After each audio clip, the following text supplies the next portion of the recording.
Here's what your NCLEX is actually going to test you on. Basically the categories that it's broken down into. First category is safe and effective care environment. The subcategories are management of care. So you're looking at delegation, prioritization, ethical and legal stuff. So which patient should the nurse see first, or which task can the LPN delegate to a CNA?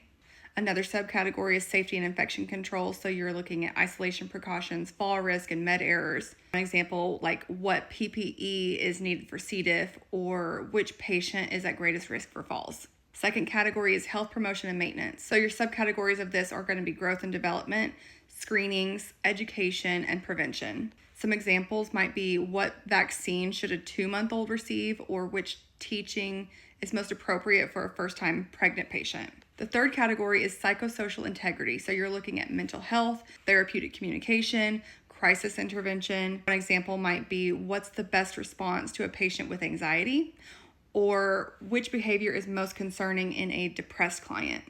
The fourth category is physiological integrity. Subcategories are basic care and comfort, hygiene, nutrition, mobility. So some examples might look like which meal would be best for a patient with heart failure. Another subcategory is pharmacological and parenteral therapies. So you're looking at meds, IVs, side effects, and interactions. An example might look like which lab should be monitored while a patient is on warfarin. Another subcategory is reduction of risk potential. So you're looking at lab values, diagnostic tests, and complications.